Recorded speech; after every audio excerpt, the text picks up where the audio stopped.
Halo, ketemu lagi dengan saya, Tuan Vitiligo.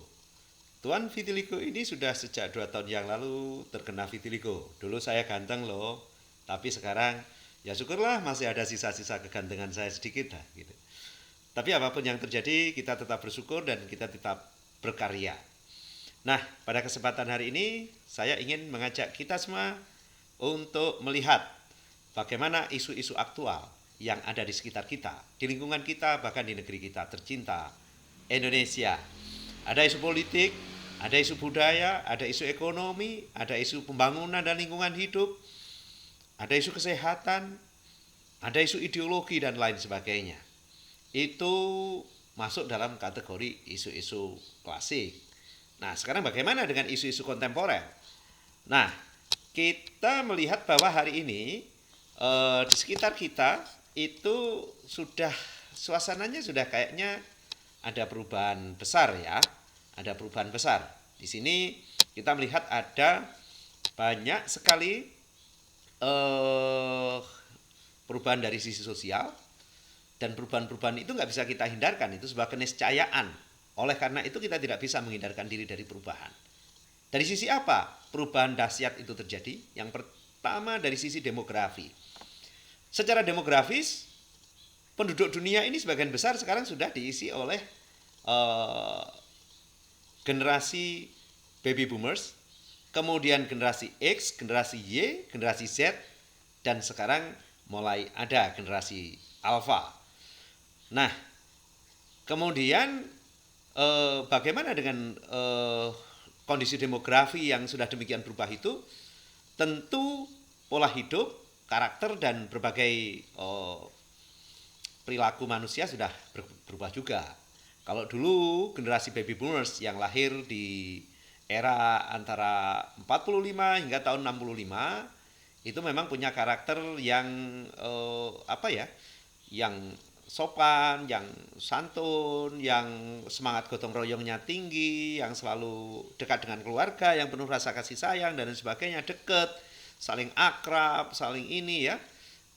Tetapi eh, kita tahu mereka terbentuk, karakter mereka itu terbentuk karena ya mereka ini kan lahir dalam situasi revolusi ya. Generasi baby boomers ini adalah generasi yang muncul atau lahir setelah perang. Jadi biasanya perang itu menghasilkan kerusakan. Perang itu menghancurkan seluruh infrastruktur. Karena seluruh infrastruktur hancur, kemudian kehidupan menjadi menurun, terdegradasi kualitasnya. Dan dengan begitu berbagai macam hiburan dan lain sebagainya tidak ada. Satu-satunya hiburan yang bisa dilakukan oleh orang dewasa ya bikin anak gitu. Nah, akhirnya anaknya banyak gitu. Nah, karena anak yang banyak maka terjadilah ledakan demografi. Ledakan demografi pasca perang ini yang kita sebut sebagai baby boomers. Jadi ledakan populasi setelah perang berakhir. Nah, di situ selalu terjadi kenaikan populasi. Nah, secara demografi pertumbuhan penduduk naik pesat. Nah, mereka biasanya hidup dalam keluarga yang keluarga besar ya, yang saling tergantung satu sama lain sehingga kerjasama, kemudian rasa persaudaraan dan lain sebagainya ini akan tumbuh di kalangan atau menjadi karakter mereka para baby boomers itu. Jadi bapak-bapak kita atau om-om kita ya yang lahir 65 ke sono ke belakang itu berarti mereka adalah generasi baby boomers dan saya itu generasi X yang lahir pasca itu gitu. Nah, tentu dunianya juga berbeda dan perbedaan itu sangat dirasakan sekali yang kadang-kadang kita ini dianggap oleh orang-orang tua kita dulu anak ini nggak etis gitu. Kalau ada orang ngomong suka nyela, kalau ada orang tua menasihati suka menjawab begitu. Jadi sudah berbeda dong. Ya, dulu saya sering dimarahi ayah saya ya. Jadi kalau ayah itu marah-marah atau menasihati itu kadang-kadang karena nggak cocok dengan pikiran saya ya saya jawab gitu. Dan itu buat mereka ini nggak etis ini nggak sopan gitu ya, nggak sopan. Tapi apapun itu perjalanan eh, peradaban ini mesti dilalui gitu. Dan saya sebagai generasi X merasakan dunia yang sedikit agak berubah atau agak berbeda dari apa yang dialami oleh para orang tua kita, orang tua kita semua. Kemudian kita sudah mulai mengenal teknologi ya, listrik sudah mulai banyak, gitu. Kendaraan bermotor sudah mulai banyak, gitu ya. Mainan juga sudah mulai agak modern, gitu ya. Ini generasi X yang sudah mulai juga ada komputer. Generasi X ini yang lahir antara tahun 66 hingga tahun 80 ya, 80. Ya. Jadi kebetulan saya lahir tahun 72, jadi ya masuk generasi X lah ya, gitu. Nah, itu tentu melahirkan generasi dengan karakter yang sedikit berbeda. Rasa rukun, gotong royong dan sebagainya itu masih terjadi, masih ya umumnya kita juga lahir di keluarga-keluarga besar ya. Paling enggak ada satu keluarga itu punya 4 anak gitu, 3 anak gitu. Yang satu dengan yang lain masih ini ya, masih rukun, masih rasa kekeluarganya masih sangat-sangat dekat gitu. Rasanya nggak nyaman deh kalau kita nggak ketemu keluarga gitu. Itu masih terbawa itu.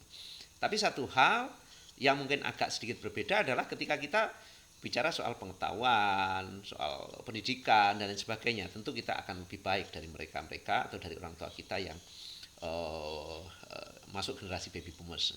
Akibatnya kita hidup dalam lingkungan yang juga sedikit agak berubah dan agak menggunakan pendekatan rasional dalam setiap menghadapi permasalahan. Nah, baru kemudian kita mengenal ada generasi Y setelah tahun 81 hingga tahun 95. Generasi Y ini juga lahir di era yang tentu jauh lebih maju ketika Indonesia sudah mengalami swasembada pangan. Gizi mereka juga terpenuhi, tercukupi. Tentu mereka tumbuh dengan postur yang agak tinggi gitu, agak mulai cakep-cakep gitu kan. Kalau saya ya mungkin 160 sampai 170 lah generasi X ini ya. Begitu generasi Y sudah mulai agak tinggian lagi 170, 175. Sekarang ini anak-anak sekarang malah yang generasi Z ini bisa di atas 175 gitu. Saya takut nanti generasi Alpha di atas 180. Terus generasi beta berapa dong? 190 ke atas. Wah, ngeri. Kita jadi kayak anak kecil gitu di hadapan anak cucu kita nanti. Tapi oke lah. Itulah perkembangan kita. Dan yang terpenting sebenarnya bukan ukuran tubuh, bukan perkembangan fisik, tapi juga isu-isu yang menyertainya. Nah, sekarang ini kita berada di era eksponensial. Era eksponensial itu, kata eksponensial itu kan seperti fungsi eksponensial, fungsi kuadrat, fungsi berpangkat ya. Jadi kalau kita bicara fungsi pangkat itu, grafiknya itu langsung cerut naik. Nah, dari situ kita melihat bahwa artinya apa? Terjadi perubahan yang dahsyat, perubahan yang sangat cepat, yang kita hampir tidak bisa mengikuti, tapi dunia sudah melesat demikian jauh. Gitu. Oleh karena itu, isu-isu seperti ini harus kita tangkap ya sebagai isu kontemporer yang harus kita sikapi secara bijak. Bagaimana kemudian kita melihat ini? Coba lihat saja. Era eksponensial ini dimulai dengan berkembangnya teknologi elektronik ya. Teknologi elektronik kemudian membawa satu subteknologi yang namanya teknologi digital. Teknologi digital ini menggunakan prinsip dasar operasi biner. Operasi biner itu antara ya iya dan tidak, antara 0 dan 1. Jadi semuanya serba dua. Keputusan-keputusan cepat sekali bisa diambil hanya karena kita hanya punya 2 pilihan. Tidak ada pilihan lain yang abu-abu, yang ragu-ragu, yang remang-remang. Itu sistem biner namanya. Dan sistem itu kemudian menciptakan sistem komunikasi, sistem teknologi industri, sistem otomasi dan lain sebagainya yang itu bisa melakukan perubahan secara dahsyat nih. Apapun bisa dilakukan secara lebih cepat. Dan sekarang muncullah teknologi informasi. Teknologi informasi ini basicnya juga adalah teknologi digital. Digital ini basicnya adalah elektronika. Ya, elektronika. Ada elektronika digital. Kemudian teknologi digital melahirkan teknologi informasi. Dan teknologi informasi saat ini menguasai kita semua. Dan bahkan ada banyak perubahan-perubahan yang kita lupa, yang kita hampir tidak bisa tangkap itu. Kenapa bisa terjadi perubahan seperti ini ya? Kita hampir kehilangan akal sehat kita untuk mengikuti perubahan-perubahan itu yang dalam hitung-hitungan pikiran normal hampir tidak terjadi. Dulu untuk mentransfer gelombang suara, ya, itu atau untuk mentransmisikan gelombang suara itu ya cukup suara saja. Kemudian gambar saja. Kemudian digabung menjadi audiovisual, jadilah televisi gitu. Nah, sekarang ini tulisan, gambar, video, macam-macam itu bisa ditransmisikan. Nah, tentu ini menjadi menarik karena perubahan ini demikian cepat. Tapi persoalannya adalah kesiapan kita di dalam menghadapi era eksponensial ini. Apakah kita juga bisa berpikir secepat itu? Apakah kita juga bisa berpikir sedahsyat teknologi yang kita hasilkan? Apa yang mereka sebut atau apa yang kita sebut selama ini sebagai revolusi industri 4.0 atau 4.0 itu ya seperti sekarang ini, di mana revolusi ini terjadi demikian cepat akibat teknologi informasi yang sebenarnya kalau mau jujur kita sebenarnya masih berada di permukaan saja. Kita ini sebenarnya belum semuanya menikmati apa yang kita sebut sebagai revolusi industri 4 itu. Mengapa demikian? Paling-paling kita masih ya manfaatkan itu penggunaan smartphone. Kita masih manfaatkan itu. Kita belum masuk ke area-area lain yang sebenarnya merupakan produk dari revolusi industri keempat ini. Tentu ada banyak hal yang kita belum alami. Seperti misalnya kalau dulu atau kalau kita pernah dengar informasi ada teknologi transportasi yang bernama Hyperloop, kita ini tahu aja belum, kita ini menikmati aja belum, gitu kan. Lagi-lagi kita sudah mengklaim kita ini sebagai penikmat dan pelaku revolusi industri yang keempat. Kita juga belum merasakan autonomous mobile yang yang ini di Indonesia kayaknya juga belum deh, gitu ya. Ya kita baru menikmati penggunaan teknologi informasi seperti telepon, seperti smartphone itu ya, smartphone. Nah, oleh karena itu perubahan-perubahan dahsyat yang juga kemudian menghasilkan artificial intelligence itu menjadi tantangan tersendiri buat kita. Artificial intelligence, kecerdasan buatan. IBM Watson telah menciptakan ada banyak kecerdasan buatan yang digunakan dalam bidang-bidang tertentu, misalnya bidang hukum, untuk konsultasi hukum. Aneh nih, konsultasi hukum pakai kecerdasan buatan. Tapi anehnya bro, ini akurasinya bisa 90%. Jauh melampaui dari konsultasi hukum pada pakar hukum gitu. Pakar hukum kita itu hanya mampu tingkat akurasinya itu 70%, begitu menurut para ahli ya, Tapi kecerdasan buatan ini bisa mencapai 90% akurasinya. IBM Watson juga pernah atau sudah menciptakan pendeteksi kanker yang itu akurasinya gila bro, hampir 100%. Mengalahkan dokter spesialis. Nah, yang begini-begini ini berjalan demikian cepat yang mengagetkan kita semua, kita jadi tersentak seolah-olah dunia ini begitu cepat berubah dan kita jauh tertinggal di belakangnya. Nah ini problem ini. Bagaimana Indonesia bangkit dari ini? Kita hanya sibuk mikirin isu-isu klasik ya. Energi kita habis untuk mikirin isu-isu klasik. Kita bertengkar hanya persoalan ideologi. Kita bertengkar hanya persoalan beda pendapat.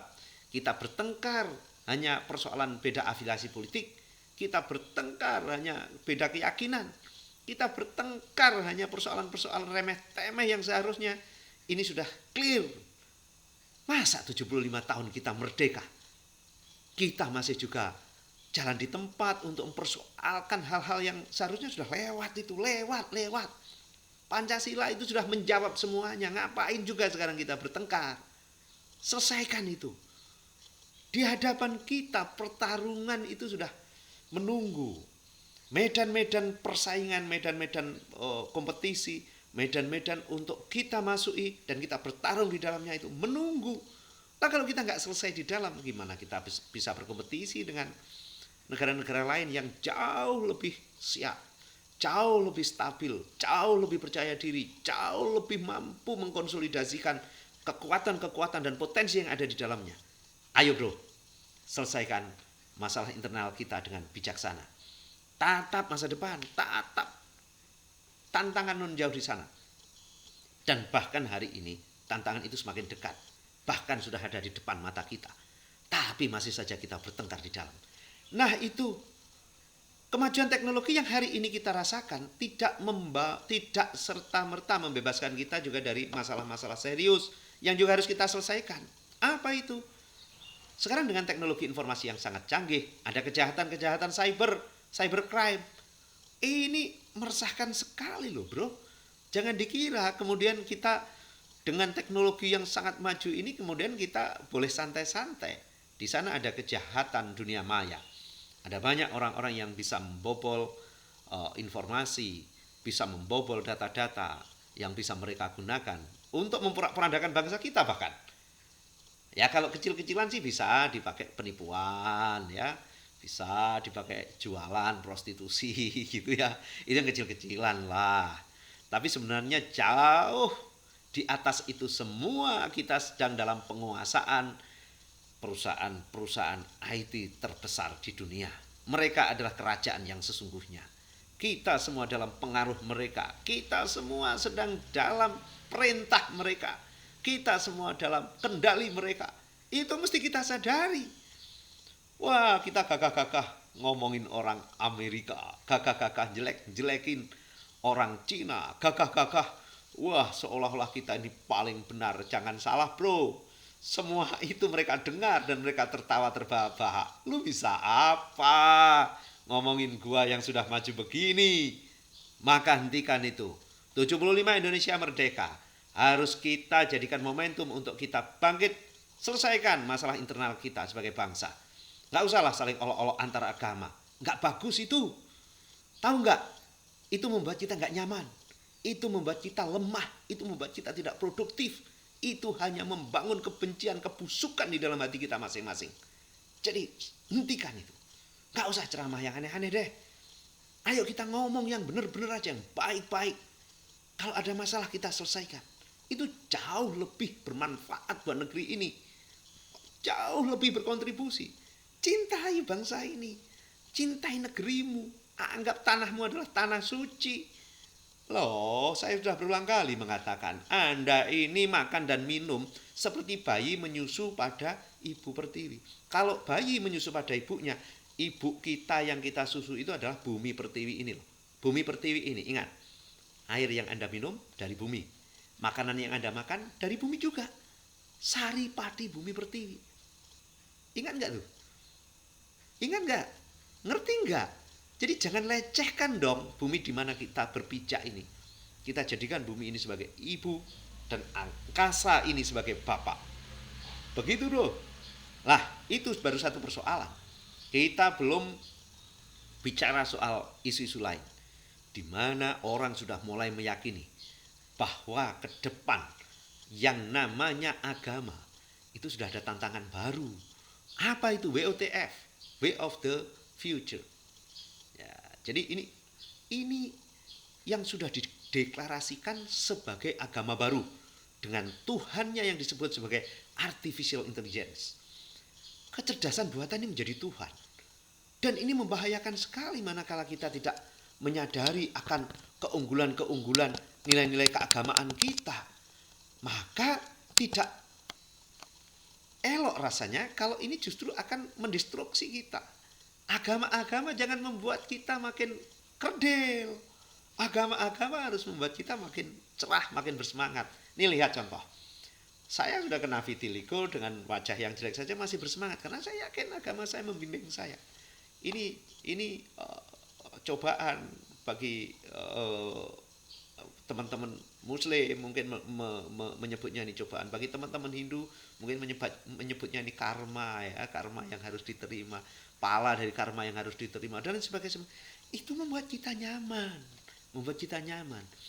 Kita tetap terus berjalan mengarungi hidup ya dengan penuh semangat, dengan penuh optimisme, kendati masalah mendera, keadaan kita ya pasang surut dan lain sebagainya. Tapi ingat, anak muda butuh panutan. Generasi penerus kita butuh panutan. Generasi Y, Z, dan Alpha membutuhkan orang-orang tua tangguh yang bisa secara bijak menyikapi apapun yang terjadi pada negeri ini secara positif. Ya, bijak dan positif. Oleh karenanya tantangan-tantangan ke depan tentang bagaimana generasi internet saat ini menguasai dunia, ya hampir semua penduduk dunia ini sudah menggunakan internet. Ya, kejahatan cyber juga sudah sangat canggih dan makin meluas. Kemudian paham-paham baru yang memberikan tantangan buat agama, yaitu agama baru yang bernama WUTF itu juga sudah dideklarasikan. Jadi kita selesaikan masalah kita di dalam ini untuk kemudian menghadapi masalah-masalah yang jauh lebih menantang ini. Nah, disinilah terjadi lompatan peradaban. Lompatan peradaban. Maka kemudian muncul gagasan tentang 5.0. 5.0.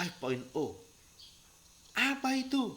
Lawang kita yang revolusi industri keempat saja belum mampu mengikuti dan mengalami semuanya, ini tiba-tiba sudah akan ada revolusi industri yang kelima yang katanya berangkat dari keprihatinan atas terdegradasinya peran manusia di dalam membangun peradaban. Jadi betul, artificial intelligence hampir menggantikan posisi kita sebagai manusia yang memiliki kemampuan. Kalau mau jujur, memang kerja-kerja mesin selalu lebih akurat daripada kita manusia. Kerja-kerja mesin bisa lebih cepat ya daripada kita manusia. Kerja-kerja mesin bisa lebih tahan lama daripada kemampuan kita manusia. Tapi juga jangan lupa bahwa mereka semua adalah kita manusia yang menciptakan, tentu atas karunia Tuhan. Jadi sadarlah bahwa saat ini di 17 atau 75 tahun Indonesia merdeka ini, kita mesti bangkit dengan tantangan baru. Isu-isu isu-isu kontemporer ini sudah harus kita hadapi dan kita rumuskan bagaimana kita menghadapinya, kita mengambil posisi, kita menyelesaikannya, dan bahkan kita mengambil hikmah dari semua yang terjadi. Saya kira itu Tuan Vitiligo hari ini hendak beraktivitas. Yang lainnya, mudah-mudahan sedikit ngobrol santai dengan Tuan Vitiligo bermanfaat buat Anda semua. Terima kasih.